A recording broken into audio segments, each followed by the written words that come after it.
अब आते हैं ईरान की 10 शर्तों पर। ध्यान से देखिए, पहली शर्त, अमेरिका तुरंत हमले बंद करे। दूसरी शर्त, होर्मुज़ स्ट्रेट पर हमारा नियंत्रण रहेगा। तीसरी शर्त, यूरेनियम संवर्धन में कोई रोक टोक नहीं चाहिए। चौथी शर्त, अमेरिका सारे प्रतिबंधों को फौरन हटाए। पांचवी शर्त, अमेरिका दूसरे सभी प्रतिबंधों को भी हटाए। छठी शर्त, यूएन सिक्योरिटी काउंसिल में ईरान के खिलाफ सभी प्रस्ताव खत्म हो। सातवीं शर्त, IAEA के बोर्ड ऑफ गवर्नर्स के सभी प्रस्ताव खारिज हो। आठवीं शर्त, अमेरिका को नुकसान की पाई चुकानी होगी। नौवीं शर्त, ट्रंप अरब देशों से अपने सैन्य बल को तुरंत हटाएं।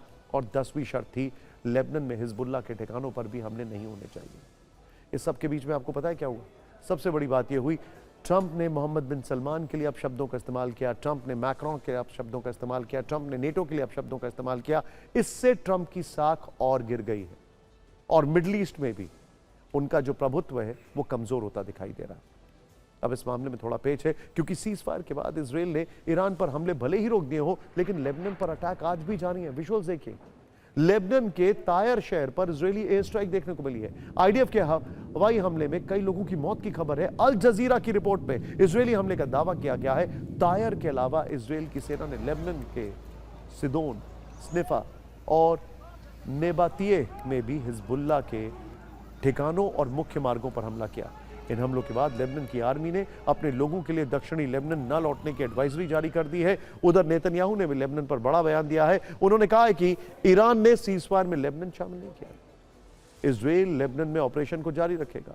नेतन्याहू ने यह संकेत भी दिया है कि ईरान के साथ सीजफायर से इजरायल खुश नहीं है। नेतन्याहू ने कहा है कि जरूरत पड़ी तो ऑपरेशन फिर से शुरू हो सकता है। यह तब है जब ईरान की इस्लामी परामर्श सभा के सदस्य अली निगजाद ने बयान दिया है कि ईरान की सभी 10 शर्तें अगर नहीं मानी जाएंगी तो हस्ताक्षर की इजाजत नहीं दी जाएगी। ईरान ने शाम को यह भी धमकी दी है कि लेबनान पर हमला नहीं रुका तो तेल अवीव पर अटैक करेंगे। उधर फ्रांस के राष्ट्रपति मैक्रोन ने कहा कि बिना लेबनान के कोई सीजफायर पूर्ण नहीं है, जबकि अमेरिका के युद्ध मंत्री पीट हेगसेथ ने दावा किया कि ईरान ने हमसे युद्ध विराम की भीख मांगी थी। एक बार सुनिए सभी पक्षों के अपने अपने दावे, फिर युद्ध विराम की 5 चरण वाली इनसाइड स्टोरी। मैंने आपसे सवाल पूछा था कि क्या ईरान और अमेरिका में सीजफायर टिकेगा, और मैंने आपसे कहा था अपना नाम लेके कमेंट करें यूट्यूब पर, फेसबुक पर, इंस्टाग्राम पर, ट्विटर यानी एक्स पर, TV9 के भारतवर्ष के हैंडल पर, और उसको प्लीज आप फॉलो जरूर करें। मेरे पास जो जवाब आ रहे हैं ध्यान से देखिए। लतिका अनूप ओझा ने कहा है नहीं टिकेगा। इसके अलावा अशोक जी ने कहा है आप जो अमेरिका झुक जाएगा, ईरान अमेरिका की शर्तें नहीं मानेगा। सुयश ने कहा है यहां पर नहीं टिकने वाला, ये इनका नाम साफ नहीं है। फिर एक और यहां पर सज्जन है, उन्होंने कहा है, राकेश चंद ने कहा है कि ट्रंप को सिर्फ शेयर मार्केट की फिक्र है। यहां पर अलग अलग लोग जिंदा यहां पर खबरें लिख रहे हैं, कमेंट लिख रहे हैं। 10 अप्रैल के बाद रजनीश दुबे लिख रहे हैं कि नहीं, 10 अप्रैल के बाद से फिर से युद्ध शुरू होगा। लक्ष्मण वो लिख रहे हैं फिर से वापस युद्ध शुरू हो जाएगा। कई जगह यहां पर सीज फायर क्षणिक समय के लिए है, स्थायी नहीं है, ये सिबुटेक लिख रहे हैं। सोचिए जरा, ज्यादातर लोगों की राय है कि सीज फायर नहीं टिकने वाला है। ये कॉन्फिडेंस है हमारे वर्ल्ड लीडर्स में। आपको बता दें कि अब से थोड़ी देर पहले का डेवलपमेंट इसी से जुड़ा है। ईरान ने होर्मुज़ स्ट्रेट से टैंकरों का आवागमन रोक दिया है। ईरान ने इजराइल पर आरोप लगाए कि उसने युद्ध विराम को तोड़ा है। आपको जानना चाहिए गाजा युद्ध के समय भी 2024 में ऐसे ही सीजफायर हुआ था। ध्यान से देखिएगा, 27 नवंबर 2024 से लागू सीजफायर का आज तक उल्लंघन जारी है।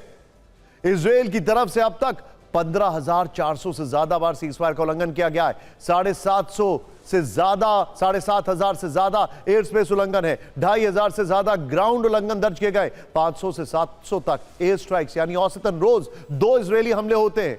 सीजफायर के दौरान ही 330 लोगों की मौत हो चुकी है। सीजफायर के दौरान 64,000 लोगों के विस्थापित होने की रिपोर्ट है। हिजबुल्लाह के उल्लंघन के जवाब में इजरायल की ओर से 1900 से ज्यादा हमले हुए हैं। आपके मन में यह प्रश्न भी होगा कि ट्रंप समझौता करने के लिए आखिर इतने आतुर क्यों थे, तैयार क्यों हो गए? असल में ट्रंप पर अंतर्राष्ट्रीय दबाव था। कच्चे तेल की बढ़ती कीमतों से हाहाकार मचा हुआ था, और देखिए जैसे ही सीजफायर हुआ, क्रूड ऑयल के दाम आज ही 15% गिरे, $100 प्रति बैरल के नीचे आ गए। उनके खिलाफ घरेलू राजनीति भी इस बीच तेज हो गई है। 85 से अधिक सांसद अब ट्रंप के खिलाफ अभियोग ला सकते हैं। इस युद्ध के कारण अमेरिका में ट्रंप की पॉपुलैरिटी रेटिंग बहुत नीचे जा रही है, माइनस में जा चुकी है। रिचर्ड निक्सन का भी वो हाल नहीं था, जो अमेरिका के सबसे अनपॉपुलर प्रेसिडेंट रहे, जो अब ट्रंप का हो गया। यानी लोकप्रियता का मीटर तेजी से डाउन हो रहा है, यहां तक कि रिपब्लिकन पार्टी के कई नेता भी उनके विरोध में आ गए हैं। और ईरान के नजरिए से देखें तो मुश्तबा की मजबूती भी उन पर भारी पड़ी है। खाड़ी देशों को दिलाने वाले ईरान के सभी दांव सही पड़े हैं, मजबूरन ट्रंप को बैकफुट पर जाना पड़ा है। अब आइए सुनते हैं भारत में ईरानी सुप्रीम लीडर के प्रतिनिधि अब्दुल मजीद हकीम इलाही ने हमारी सहयोगी सुमेरा खान से खास बातचीत में क्या कहा। Can you reason it out how Iran looks at the ceasefire as a victory? They were very sure they will win and within 3 days, and they said that the map of Iran after war will be different and the oil of Iran will be under control of them.